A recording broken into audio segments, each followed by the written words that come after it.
Welcome to the Under the Hat podcast, the show where we talk about everything and anything that is top of mind in education. The goal is to provide meaningful conversations to what is currently happening in our classrooms. Stories, pains, moments of success. We want to hear it all. Hey friends, welcome back to Under the Hat podcast. I'm Steve Martinez, your co-host, and you will notice that I am alone right now. My co-host Sophie, she is not able to make this episode, which is completely cool. But expect her to be back either next week or the week after. So super excited about this episode. The guest that we have up, him and I had connected at Spring Q this last spring. And just like most things that happen at Spring Q, you show up to that conference and then you walk away with more friends. And so this is an example of that. We're going to have Aman Sahota. He's the co-founder of Factors Education. And I've seen a little bit of it in the past. And I'm super pumped for him to share more on that. An award-winning edtech startup dedicated to transforming learning. A passionate lifelong learner, Aman has honed his expertise through prestigious accelerator programs like Next AI. I've not heard of that one, so keen to learn about that. His commitment to education extends beyond entrepreneurship, a pivotal 6-month road trip across the U.S., engaging with diverse schools, conferences, and districts, provided him with invaluable ground-level insights into the educational landscape. Friends, help me welcome Aman. Super pumped to have you, man. How are you today? I'm good. It's great to be on, and yeah, appreciate being a friend of yours as well, and that we're able to connect at Spring Q. Love Spring Q, love the team there, and just love being in the education sector. Yeah, no, 100%, 100%. So Aman, for like those that are popping on right now, I'm seeing people jump in live, or maybe they're watching, listening, watching this afterwards. For those that don't know you, like what is your context? How'd you get into education, and perhaps where are you headed next? For sure. So as people may or may not know, I am actually from Canada, from Toronto. So I made it to the US. But I graduated from the University of Toronto studying a lot of sustainability. Started working a bit in the industry right after my undergrad, trying to look at how you can make sustainable change. Sustainable change often focuses on trying to meet today's needs without compromising the future. And one part of sustainability that I learned while working in that industry was education is a huge piece, and so is empathy. So I started actually before it was known as Factors Education, EI Amplified, which was known as Emotional Intelligence Amplified. People kept mixing up the name with EI, AI, that whole hype. Started working on AI before the whole generative AI hype. Also, at the same time, I was doing a lot of equity work. So I am also now the education lead for the region of Peel, which is the most diverse region in all of Canada, looking at anti-racism. Also a director at the Canadian Black Elder Trailblazers. Looked at major equity measurements, kind of took a 6-month road trip, learned from a bunch of district admin teachers, attended a whole bunch of different conferences, and I saw a huge shift going towards competency-based education, because everyone was talking about at these conferences how we need to change the way assessment's done, we need to change pedagogy, and there's a huge shift right now, but no one knows how to do it in a sustainable way. And no one knows how to measure these skills that we love as well. So I just kind of bridged all that experience, bridged all that work, incorporated my lens of equity, and built out essentially Factors Education, and continue to grow it and continuing to build it, and listen to experts such as yourself in building it. Now, I'm not the smartest person. I like to just sit there and listen and then incorporate people's ideas. Wow. Love that. Yeah. And so there's like in my head right now, like a lot to unpack with all that. Before we do that though, like my nerdy interest, I did, and maybe others saw that you were at the big San Diego Comic-Con. Is that correct? Yeah, 100%. Yeah. So I've always wanted to go to that con. I believe my wife has been there. So I think the last time we connected, I'm on, like, you're like, oh, are you going? I'm like, oh, I'm not. But I understand, I don't think at the time, the context of you being there, besides like having fun. You were a panelist at Yeah, Comic-Con, right? 100%. Shout out to Chris Garcia, Ruel, and Ashlyn. Yeah, I got to present with them. Chris Garcia from San Diego County Office of Ed Chris set is it up. awesome. Yeah, exactly. So he set it up. We had the idea at FETC in Florida, and then just like a couple months later, we made it happen. I met Ruel for the first time. Ruel is doing some really interesting work. His dissertation is on how you can incorporate pop culture into curriculum. And then obviously our tool was a magical fit there, and got a lot of feedback and work with them throughout that time. Wow.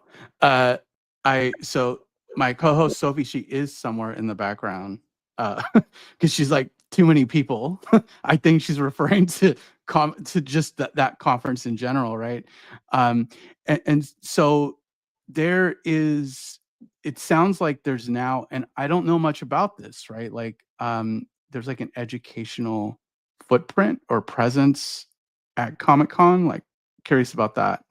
Yeah, so at the San Diego Public Library, there's actually a free event that happens for educators that you can register for.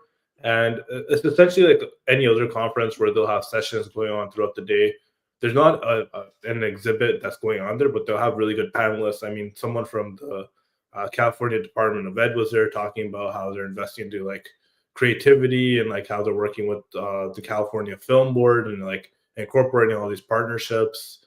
A lot of educators talked about how they're incorporating like comics into curriculum, especially around like English literacy support, which is obviously a huge thing as well.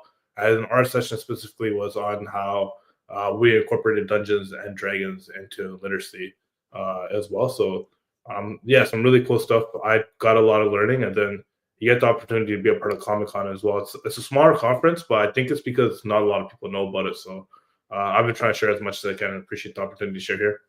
Yeah, and any links that you have, I'd be happy to put it in the show notes afterwards. But yeah, that sounds amazing. You also mentioned, your work around, anti-racism, equity pieces, and like, maybe we can start there with this deep dive. But like, what exactly do you feel needs to be done? Perhaps maybe start just with like classrooms, right? And you can have that conversation of what it looks like: leadership, legislation, state level, federal level stuff. But like, and I, you're out in Canada, like it's, not saying that the United States and Canada are like, carbon copies of each other. We know that they're not. But kind of just like, speaking on, the type of roadblocks and barriers you've seen, and perhaps like what should get attention first in this type of work. For sure. I think the biggest piece is being able to personalize and differentiate education. That was one of the major pieces that I learned that educators spend a lot of time on, but they still don't have enough time to do it because every student learns in a different way, has different hobbies, has different interests, and they all learn different ways as well. For example, like one student might like esports, one student may not be able to read at the same level as the students, another student may be ahead. So what we really did, and something that's super exciting that came out, we recently just won a tools competition. It's kind of a global competition. We came top 3 out of 450 teams. We're actually creating a open source data set that will build a learner profile of students that will inform the educator how to personalize resources.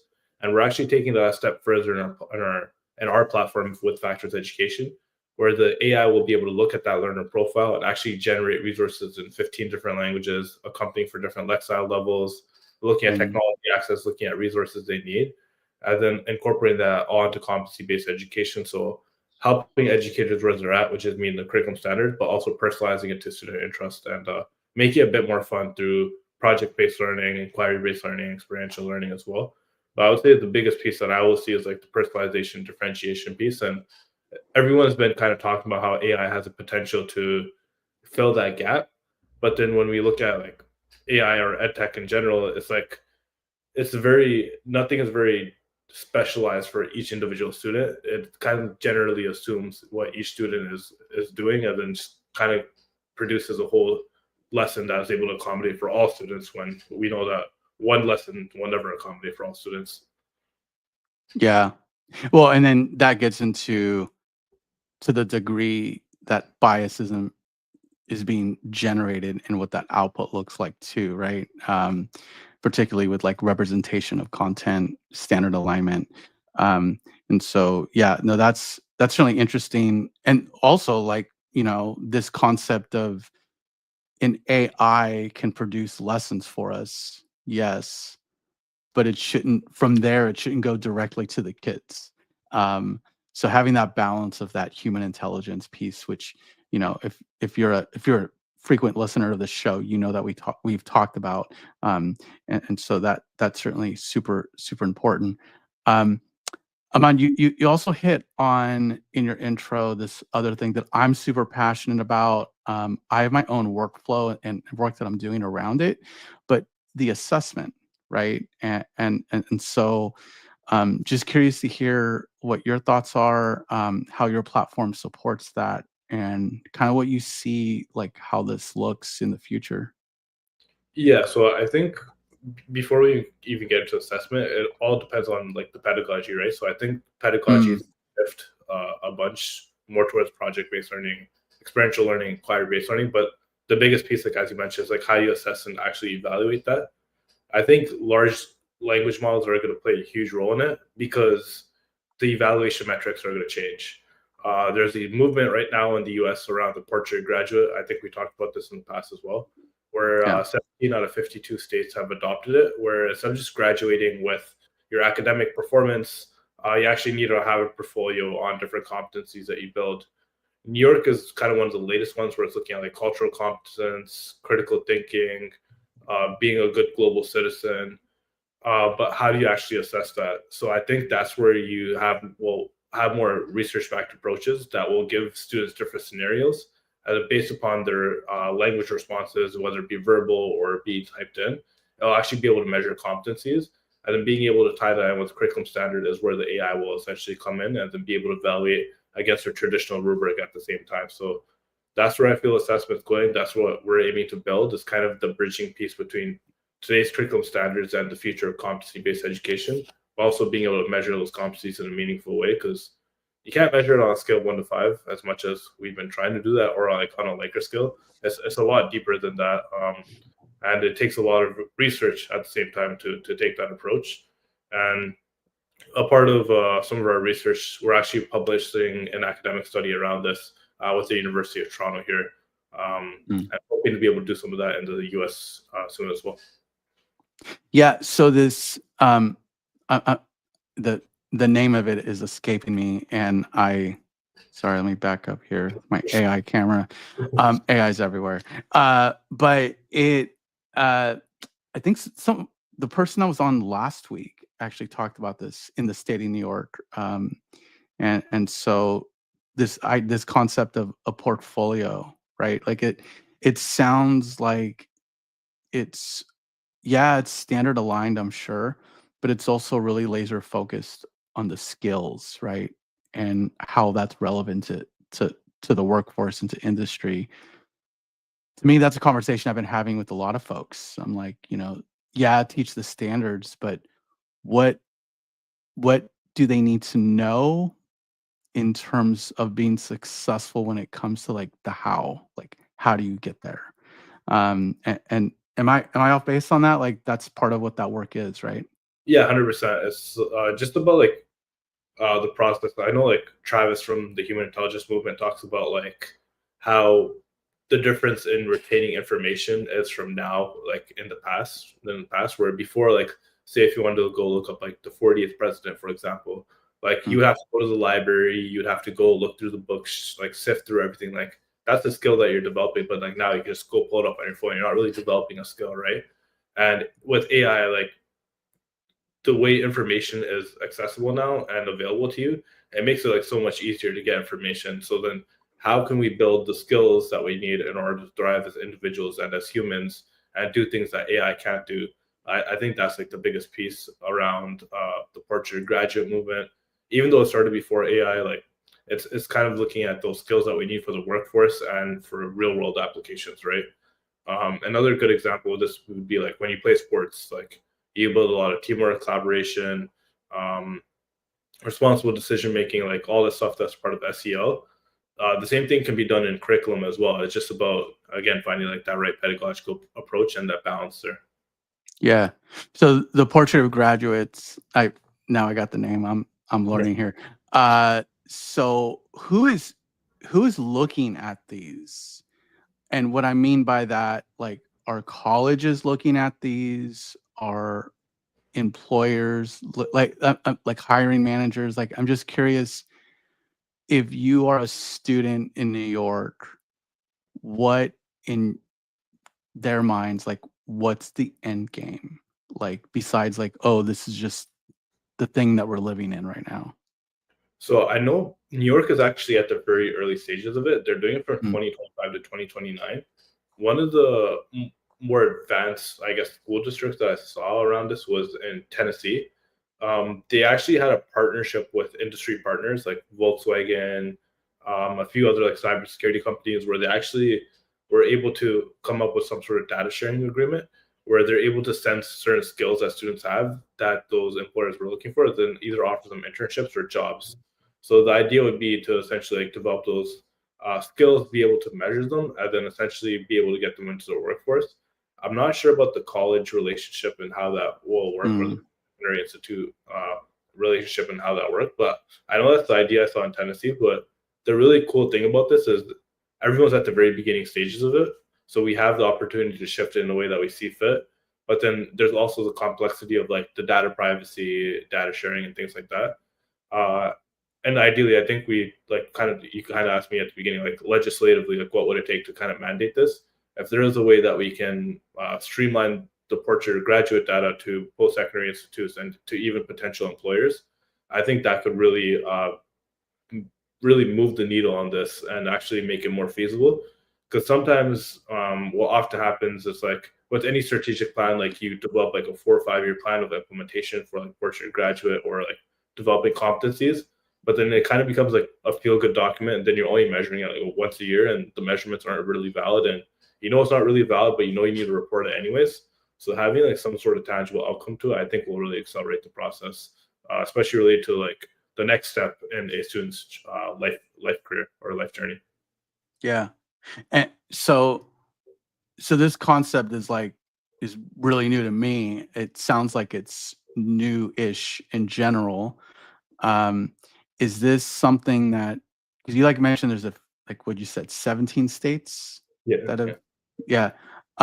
Is this something that has to be implemented at the state level? Like, can a district implement this to a degree if they want to move the needle or see what possibilities it has?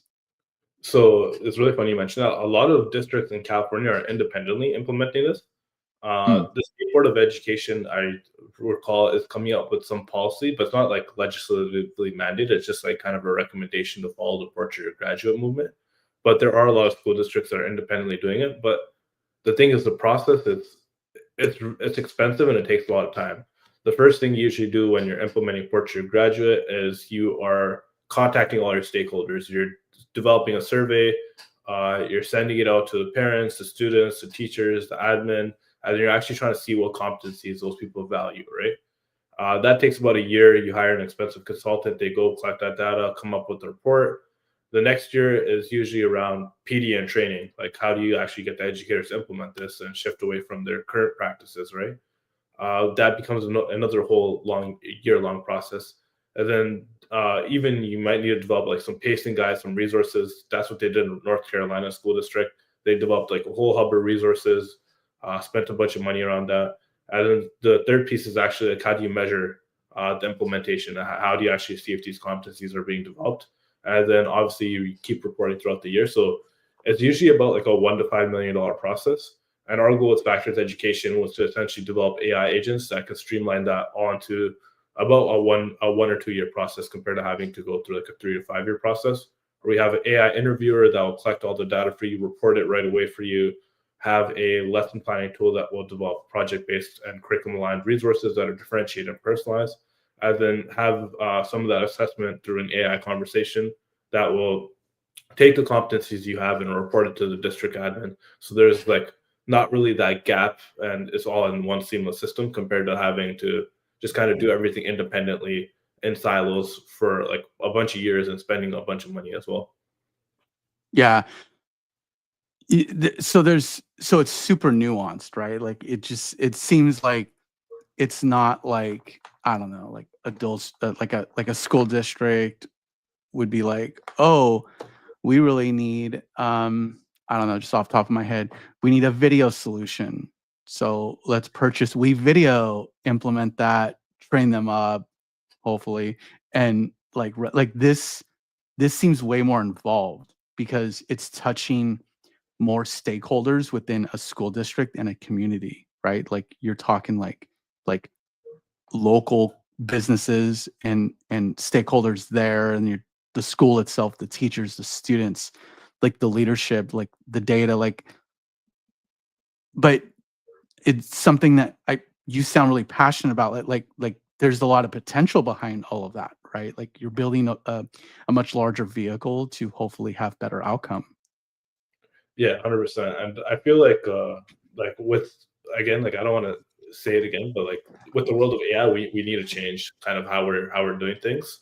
So I feel like Yeah. this movement kind of started before generative AI, but I feel like it came like at a perfect timing, because it aligns really well with what we need to be successful in an AI world as well.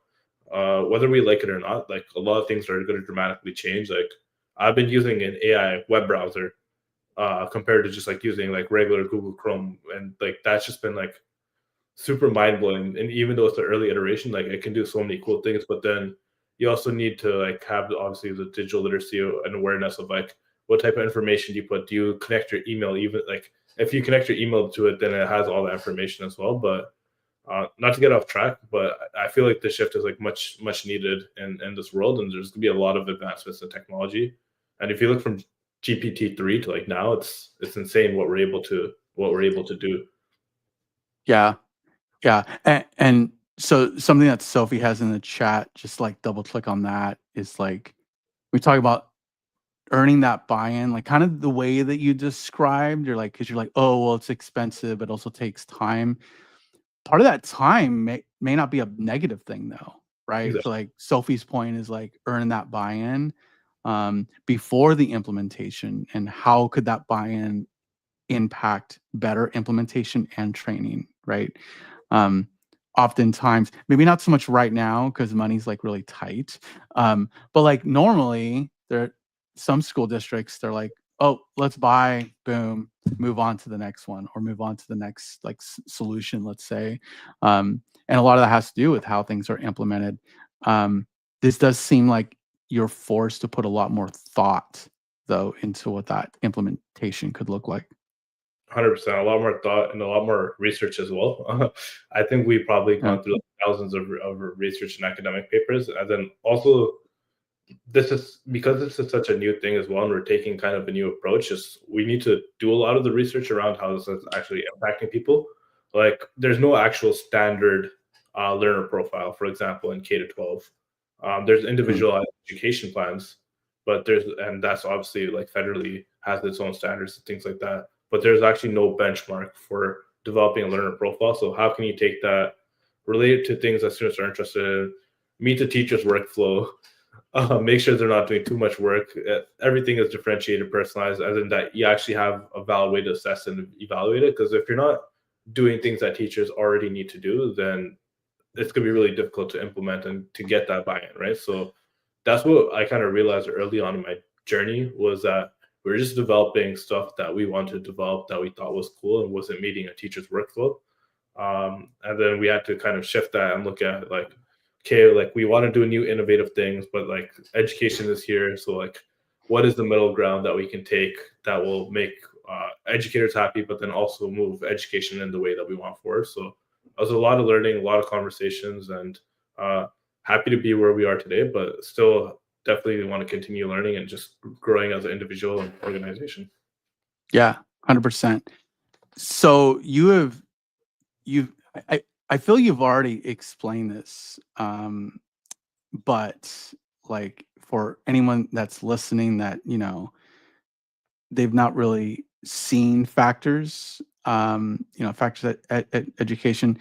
Like if you were to give me that sales pitch or that like brief explanation, whether it's like in an exhibit hall or like you're meeting someone for the first time, what is factors education and what does it do? For sure. So the simplest way I can put it to people is, number one, for admin, we help you measure your competencies or your durable skills. For number two, we help educators develop personalized lesson plans and resources to implement project-based learning, including all the articles and resources in 15 different languages and resources. So that includes your slides, your rubrics, your articles, your handouts, your assessments, all in one single user interface, and streamlining that data that you collect directly to the admin. So really, we're an agentic platform that will help you implement your competency-based education or your portrait graduate. There, we have so many acronyms. It's like POG, SEL, but it's just all around the competency-based education space, measuring it and actually implementing it in the classroom in a sustainable way. Mm. And so every time I've heard you explain that, which has been a few times, right? Like Q, and then we've connected in between there. You always throw in that it's project-based learning. Is this platform only for PBL? Like, is it like, I guess what I'm asking, how agnostic is it, right? If somebody that's not really comfortable or versed or even likes PBL, like maybe they're more like direct instruction kind of educator, how did they fit into this platform, I guess is what I'm asking. Yeah, so it's really highly specialized for PBL because we mostly are trying to work with school districts focused on the portrait graduate movement. That seems to be the pedagogical approach that kind of aligns the best with it. We also do a bit of inquiry-based learning and experiential learning, which are obviously similarly related. And then right now, what we're actually working on is adding the direct to instruction piece as well, where you can have traditional lessons, but we've been super hyper focused on reading like all the PBL research, what it actually takes to make a successful PBL lesson, how to implement it properly, and just building that part. As in, there's already a lot of things that generic AI can do from direct to instruction as well. So figuring that piece out a bit later, but just being super hyper focused on kind of those pedagogical approaches that are needed for the future. Yeah, and don't get me wrong, I'm a huge advocate of PBL. I just sometimes I'm like really aware, being on the business side of education, like I'm just super aware of like who our audience is, at least part of the time, right? But I do think there is a need and a push to make learning more authentic, more leaning more on the, getting kids to stay curious, inquire, solving problems. So I definitely appreciate that, love that. And then so because the data floats up to the top, right? And so a district leader, what does that look like from like perhaps like, because you have site level leadership, and maybe I'm only thinking like California right now, but like site level leadership where like if you're a principal at a school, they're going to have data, and then I'm assuming like a superintendent or a coordinator or a director, they're going to look at this too. Does your platform differentiate maybe dashboards to look at? I'm just really curious of what the data piece looks like.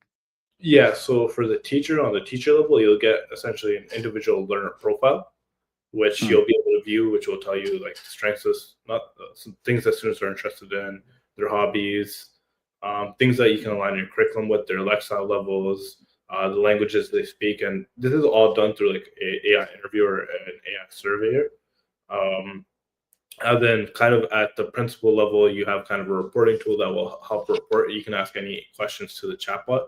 And then at the district level, you'll actually be able to see how those competencies are being developed as well. So that's what we have so far, and that's what we've been planning on. But as we continue to implement and get more feedback, it could be subjected to change. For example, an educator may want more data on like how competencies are being developed. A district admin may want information on learner profiles as well. So that's the current way we have it, but obviously we're open and open to change as we always have been. Yeah. Yeah. And there's a lot of work that you're probably having to do on the privacy and security standpoint, right? Because that's presumably it's a lot of data being stored, right? Yeah, it is a lot of data. Some of it is PII as well, so we have to be extra careful with like the encryption, ensuring that we have those data agreements as well. Obviously, we're FERPA and COPA compliant, working on the California IT and Education Agreement as well. So yeah, Mm. there's a lot of data privacy, EdLaw 2D, and down in New York. And then obviously Canada has its own host of data privacy as well. Yeah. Yeah, so just integrating, addressing those data privacy concerns, and we put privacy at the most forefront of what we're doing as well, especially given that we're dealing with sensitive data about students as well. And that's kind of why we're taking the academic approach of actually doing some research around what we're doing to ensure that we're like at a standard and that we're able to transparently show like the efficacy of the work we're doing as well. So we've been heavily trying to get into the research. Uh, Even though we're not PhD students, even though we're not like master students, I finished my undergrad. My co-founder has been taking one course every year because like the startup has been growing, but now he gets the opportunity to do an academic research paper without having to do a PhD, which is pretty interesting as well. Yeah. If Sophie's still listening, she'll appreciate that. She's doing similar work. Um, so yeah, I it sounds like there's a lot of data being done in factors education. It sounds like there's a lot of learning. And maybe I am not completely understanding it all. But could this very well be a learning management replacement, or is it something that could live alongside like a Canvas, let's say? Uh, right now, it'll be living alongside like a Canvas, Okay. integrating some of that data as well. So right now, it's like a complementary piece for sure.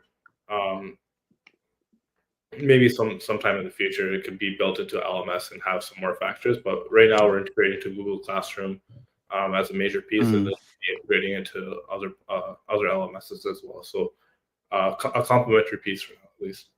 yeah, yeah. Because it just sounds like you're challenging the system, you're pushing the envelope a little bit of what a grade book could look like. Um, and maybe I'm off base on that, but like, because when you talk about the portrait of graduate, when you talk about the competency based education and how one would assess student achievement data, that's not an A through F situation, right? Like that's not a 1 through 5 or like whatever the case is. Um, so I'm just curious, like what, because you mentioned a Google Classroom integration. I'm just curious, like what that looks like. Because like what would how would you communicate this type of learning and assessment to a parent? I guess is my question. 100%. That's a great question. For a parent, I think it's just about, because the biggest thing around this is like gathering consent. So like I know like consent forms seem kind of like as such a simple thing, but like ensuring that we are delivering because once you have kind of idea when you build a learner profile of a student, you kind of have an idea of the family background that they come from as well. So being able to use some of that information, develop informational resources for parents, being able to obviously gather that consent is super important, especially around the academic research piece that we're working on. Um, and then just ensuring that when you're doing project-based learning as well, or you're delivering certain lessons or activities, ensuring that there's family engagement a part of it, right? One of the workshops I used to do in the past and really want to get back to as well is we used to do a workshop where we would help students understand what AI was, get them to set up like kind of AI interviewers and surveys on ideas that they're passionate about. So like one of them was like inclusion, and this really aligns well with school district strategic plans as well. Um, like you'd get those students to set up those engagements, go home and ask their parents, like get their parents to engage in the tool and be like, hey, like do you feel like your students are part of an inclusive environment? And then like giving them that hands-on interaction where the parents are now interacting with like an AI interviewer, so they're able to see what their students are seeing as well. I think it's kind of the way we're going as well. So trying to incorporate some parent engagement into lessons is super important as well. But then also having them engaged in like that initial stakeholder planning process when you're originally going through it, like what's important to you as a parent that your student knows and is able to develop. So it's and parent engagement is one of the hardest things as well in education. So like I'm no means like I have a few ideas and we're gonna be testing a lot of it this upcoming year. So my fingers are crossed. I'm hoping these approaches work, but we'll see as we continue to grow as well. And if you have any suggestions, like I'm always open to as well with that parent engagement piece. I mean, parent engagement, those are like, as a leader, it's one of the, and maybe I'm wrong, but it's one of the harder things to crack, right? Like it's one of the hard, I mean, but I know it's possible because I hear stories and I hear, um, good work being done across the globe around it. But just because the way you just worded that, it made me feel like, so parents can go in, like there's a parent facing component to factors education. Is that? Not like they don't have like their own dashboard. It's kind of like for example, like imagine like you're sending out a link for like I'm just making it really simple, like a Google form, like and then that goes and collects data from the parents. Like that's essentially the parent facing piece right now. We are applying for a grant where we may look at focusing on being able to develop like more of a parent dashboard as well and seeing how we can work on that. But at the current moment, we like that's probably the only parent family piece that we have, but definitely we'll need to build up more as we continue to build.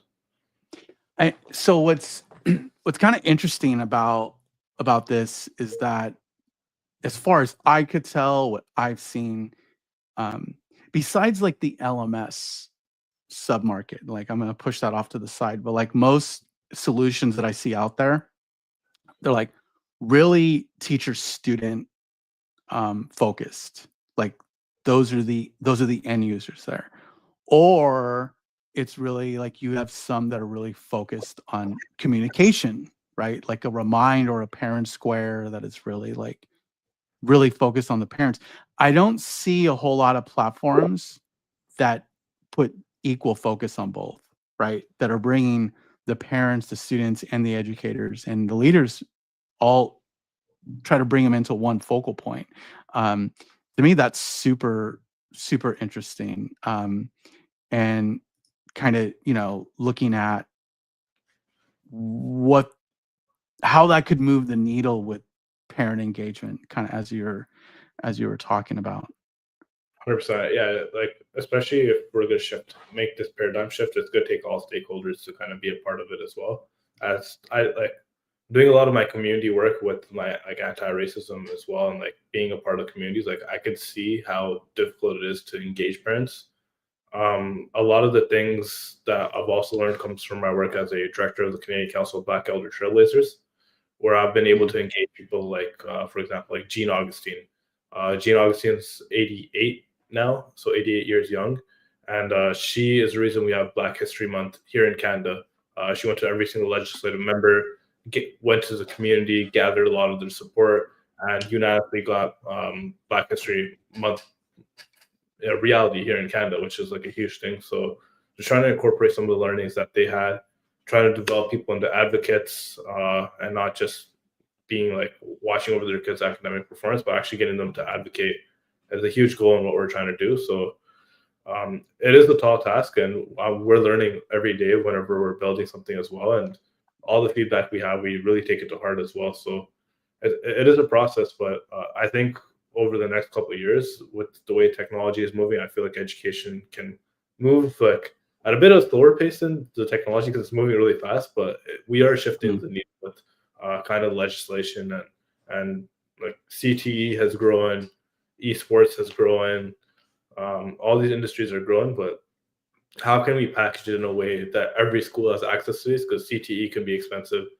esports can be expensive, and there's a knowledge gap as well. So how can we just like make those things into everyday classrooms? It's kind of like a goal of mine. Yeah. No, love that. You had hit on something earlier on the data in your platform in terms of it being able to analyze data. Yeah. And so that is me being someone that works with pre-service teachers, something I see often is I do a fairly good job of getting them to collect data in a classroom, right? Like I show them the tools, I show them the strategies. I'm like, okay, cool. You have, whether it's formative, summative, like whatever the case is, like data is being collected. But what I see, at least with our emerging teachers, is like the question is always this, like, well, what are you going to do with that data? And sometimes they just look at me like, we don't know. And so kind of what I'm hearing out of your platform, is it true that you could take some formative data that you've done in the classroom and have it make sense for you, or maybe at the very least like scaffold what to do with the data if you're like just getting started in the profession? Yeah, so one of the ways we've been trying to do this is integrating it into your assessment piece, Mm, where essentially like you have an assessment which is kind of like an AI driven chatbot. Um, Chatbot is what we're using right now, but we're not 100% sure if that's going to be like the future of kind of assessment in a sense. But anyways, that's a conversation for another time. But like having an AI driven assessment that will essentially like take a curriculum standard and evaluate on that, and then ask you some questions about like how do you feel like at the end of it, or like like how could you have learned better, or like what is the strategy that you would have incorporated, and then like having those micro questions built into the assessment where it doesn't feel like an additional piece. As in on your teacher dashboard, you're able to see how this is building a profile of your student. That's kind of the approach that we've taken, because we all know that like nobody wants to go and send out another survey. like everyone is surveyed out. Like we've heard it multiple times. I know like California, you guys have like your Cal School survey. You guys like have your like SEL surveys, panorama surveys, all that fun stuff. So I'm not trying to add more, but just like sneak it in a way that you don't even realize that like that is being collected, and then just like, oh, like at the end of it, it's like, oh, like I can actually use some of this to personalize and differentiate education for my students. And I feel like I know them I know them more better in a more personal way as well. yeah, yeah. I have up here, that's the right website there, factors.world. So if folks were to go visit the site, um, do they have like a sign up? Is there like a trial? Like can anyone go play around with this? Yeah, so right now anyone can try out kind of like an earlier prototype version of it. There's a Mm, new version coming out next week, so depending on when the podcast releases, well, you might be able to try out the new version. But there are quite a bit of like additional features that are under kind of a paid tier as well, which is usually only accessible through districts. So if anyone does want to have additional access to the platform and the tool, you can feel free to message me on LinkedIn or just email me at I'm in at factors.world as well. Um, mm. but you can try out like a very basic version of all the things we mentioned today. Yeah. And I'm putting that up right now. Appreciate it. Because yeah, that was going to be my next question, is like if they play around with it, they have questions, um, but you're kindly offering up your email, and so that way people can get in touch and kind of inquire more on the platform and the work that you're doing around it. 100%. Yeah, I'm open. Like I love connecting with new people. I love chatting with new people, and um, yeah, if it wasn't for all the new like I I didn't come from an education background, so like being able to chat with more experts and people has always been my passion. And if you ever see me at conferences, like I'm always just trying to talk to new people, learn from them, connect with new individuals, and I feel like I've been able to learn a lot taking that approach and just continue that growth mindset and that lifelong learning. Because I think that's one thing we need to talk about a bit more in education. It's like learning doesn't stop in school. Learning happens every day inside and outside of the classroom. And there's so many great books, so many great resources out there. It's just a matter of like putting them in front of students. And there's something for everyone. It's just whether you find it or not, right? Yeah. Are you planning to go back to Q? Is that Yeah, 100%. We had a okay? partnership with Q last year using some of our interviewer tools to help them collect data. Mm, Probably will hopefully we'll do it again this year. I'm sure we will. But yeah, I love the team at Q. Been working on some partnerships with them as well, and been cooking some things under the pot. So hopefully they'll come to fruition soon. Nice. All right, Aman, we're kind of coming up on that time where we ask the one question for sure that we'll ask on this show. Might be something that you've hit on already, but for anyone listening, like what is, and I just realized right now I'm not wearing a hat, but that's normally what happens around here. But what is under the hat for you right now? So what is top of mind in education? What is that one burning thing that you feel that we need to be laser focused on? Shifting from curriculum standards to competencies. I think I kind of mentioned that throughout the podcast. That's like always on the top of mind. But then taking an academic approach to it as well, and doing it transparently. I think those are the things that are top of mind. So our research with the University of Toronto, our work with the tools competition, making open source data sets, being more transparent, making things more available and accessible, but shifting towards competency-based education off of research-backed approaches 100% is always on top of mind. And then I always have a lot of things top of mind, but it's just like that continuous lifelong learning and being able to learn as we're going throughout this process. Because I don't have all the answers. We have ideas. So seeing how different environments, different situations, different people embrace this or don't embrace it, it's going to be really exciting as well. So we'll see how things go. Awesome. Yeah. So super intrigued and excited about the future for you. Like how your platform will grow. It sounds like it's going to take a big growth spurt like next week. So super pumped about that, and just seeing how how the conversations that you have with folks, different partnerships, like we're talking about Q earlier. So you should be super proud, man. Like the work that you're doing, it takes a lot of courage, and I just just really appreciate that. Oh, appreciate you too, brother. And yeah, it's great connecting with you. I love the work you're doing as well, and definitely looking forward to learning from you. Like I said, our partner as well. He asked me some questions today that like I had to like take a second and pause. Like, wait, did I even think of that?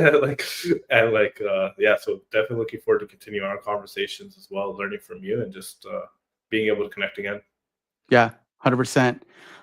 All right, friends, we're about to close this down. Happy Saturday. We are moving ahead pretty quickly with this season. Just know that, Sophie and I both appreciate all the likes, the subscribes, the little notes we get here and there. Like, just continue to throw that love, and we'll continue to try to provide, high quality content. And, as always, keep your hats on, but your minds open. Until next time, take care, all.